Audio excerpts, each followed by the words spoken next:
I will just officially reintroduce ourselves. All right. Hi, I'm Anastasia Dickey with the Sentinel, NIC's publication, and you, of course. I'm Eve Knudtsen. I'm a candidate from Zone 4 for the NIC Board of Trustees. Awesome. Thank you for meeting with me again. I You're really so appreciate it. So I've done some research, read up as much as I could, and with your background as a manager to your family business of 30 years, and also with being a member of the Coeur d'Alene Area Economic Development Corp, how does it make you feel that NIC has been put in the position to lose accreditation, knowing its importance to the region's economy? Well, this was the reason that I decided even to run, because my experience with the Coeur d'Alene Area Economic Development Corporation, plus my own experience here at Knudtsen Chevrolet, where I recruit people from NIC to work here, is that it's caused me to start to picture our community like a three-legged stool. So the seat of that stool is our economy, which is really strong, and the EDC has worked really hard. There was a time when the economy here was not so strong. We had lost a lot of our industry that paid really good wages and had benefits due to environmental concerns. And we, as a business community, had to pull together and find another way to get industry here that would pay those kind of comparable wages and benefits. So the intention was made to recruit light manufacturing. And we have a lot of that here today. And those companies gratefully found root here and grew here, in large part because of NIC and the NIC's ability to work with business and industry to provide a workforce. So if you think of it at the three-legged stool, one leg of the stool is business and industry, one is workforce, and the other is education, specifically NIC. Any one of those legs weakens and our economy becomes very unstable and weaker. And we just can't have that happen, right? I rely on a highly skilled, trained workforce to be employed here so that I can offer good service to my customers. In the same way, NIC provides that same talent pipeline to all the other businesses in the industry that have need for a highly skilled, trained workforce. Just think about the medical profession and how they draw on NIC, and how NIC has responded by providing one of the top nursing programs in the country. Their new surgical tech program is the top in the country, right? Offered 10 years of accreditation. That's unheard of. So this is the why. This is what's behind why you're running. Yes. Yeah, your motivation for it. It is. Yeah, the accreditation issue is a major concern. It is. If that goes away, I'm afraid that North Idaho College stands on the brink of closure. Yeah. We just can't let that happen here. It's too important to our community and the prosperity of everybody who lives here. Yes. In reading, you mentioned that there was a long overdue strategic plan. What would you like to see in place? Well, what I would like to see in place is a strategic plan that aligns with the wants and needs of the faculty, of the staff, of the students, and of the community. And I'd like for it to be driven by the president and his staff. So the trustees at that point become somebody who works with all of those various constituents, right? So that we can create something that's really future focused and focuses on student success. So you manage Knudtsen Chevrolet here in Post Falls, and that's a multi-million-dollar company. What charities or nonprofits do you contribute to? Oh my gosh, they're numerous. We're involved with a lot of them. So, immediately that comes to mind is that we always participate very generously with the Boys and Girls Club. with the Kootenai Health Foundation. We're strong supporters with the Pulse Falls Chamber, support the Coeur d'Alene Chamber of Commerce and the Hayden Chamber of Commerce. And now we're just starting to support the Rathdrum Area Chamber of Commerce as well. We're involved in a lot of other philanthropy as well to varying degrees. A large part of our budget is spent in philanthropy. So with your company here, and I know you serve on some various boards, how will you balance your time between your business, NIC, and your family and other obligations? Well, that's a really good question.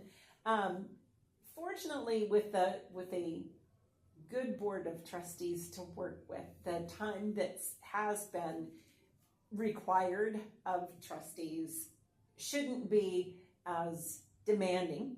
There's still going to be demands, make no mistakes, but it shouldn't be as demanding as it has been for the prior board of trustees. And, you know, things have a way of resolving themselves when something that's of greater importance comes along. So it just so happens that a lot of the things I participate in right now are naturally coming to their conclusion. So that gives me time. And I have terrific people that work here and work at our dealership in Spokane as well. So they're able to perform without having my constant presence and involvement. Yeah, one of your employees was definitely talking you up on the way here. I love working for her. She's one of the most intelligent women I've ever met.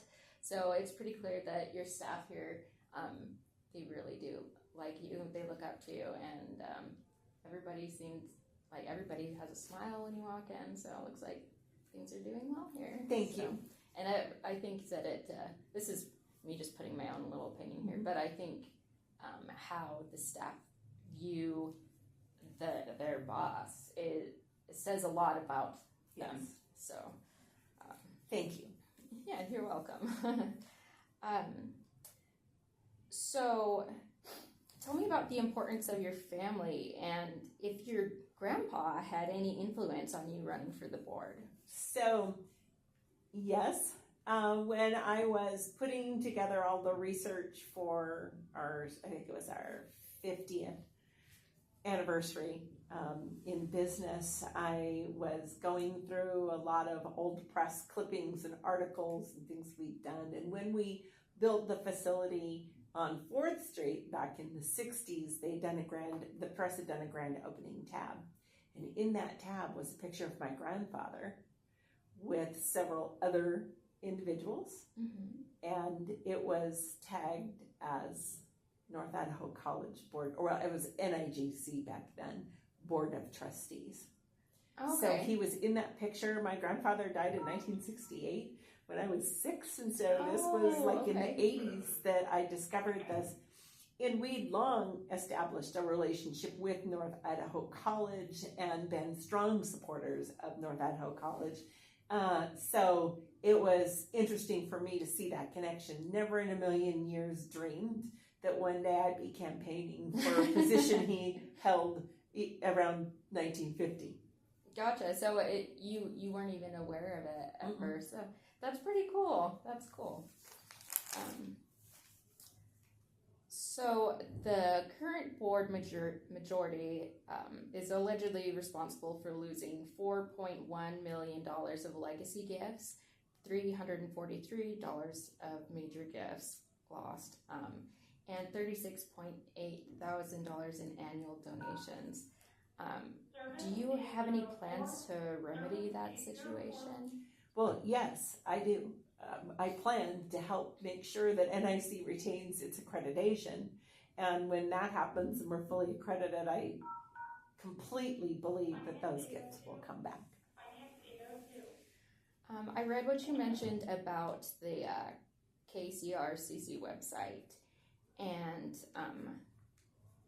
how they had said that they would print the responses. Or not necessarily print, but put up on their website the responses to all of the candidates. And So I went onto their website and I saw the 3 that they endorse on there, and I actually couldn't find anything about the, you or the other 2 candidates at all on there. And I understand you consider yourself a Republican. I don't consider myself a Republican. I've never been anything but a Republican. Okay. I registered at the age of 18. I am 61 now. So, why do you think it is that they didn't put up your responses, or why do you think it is that they don't endorse you? Well, a couple of things. First of all, they did publish the guide in print. Oh, okay. And they did distribute it. And my answers were in it. Oh, okay. So it was just online. And I had assumed when it went online that they were going to print it. I thought it would be available online. I was disappointed it wasn't. But it gave me an opportunity to go ahead and take every questionnaire I had ever responded to and print it. So why do I think that they wouldn't support me? Well, I didn't go through their rating and vetting process, and this was why. They sent the invitation to me 36 hours before the rating and vetting was supposed to have taken place, and I was in Washington, D.C. doing some work for the National Auto Dealers Association, so I wasn't going to make it back in time. The other thing is that my opponent is the incumbent. He was already the endorsed KCRC rated and vetted candidate, that there would have been no point. Do you think maybe that's why they gave you such a short chance to fill that out? They only gave you the 36 hours? I don't know. It's possible that that's all they ever give candidates is 36 hours. I don't know. So the candidates that are endorsed with the KCRCC blame the accreditation, and on the website also that the NWCCU is trying to quote unquote strong arm the college to add diversity and inclusion. What's your viewpoint on diversity and inclusion at NIC, and are you socially conservative? So here's what I think about that. First of all, it hasn't come to the Board of Trustees to be a policy, and nobody's really pushing that agenda other than people from the KCRC that keep insisting that it's there. If you look through the standards at the NWCCU, it says nothing about their colleges having to have DEI policies. So in my opinion, it's kind of a moot point. As for how I personally feel about DEI, so I believe that everyone, regardless of any of their class, deserves a good opportunity, and they deserve the same opportunity. Once you have the opportunity, it's up to you on your merit what you make of that opportunity. I also believe that when we start to put people in classes is when we start to create unlevel playing fields, and we all want a level playing field. So should you be elected, what do you think would be the most difficult part of the job?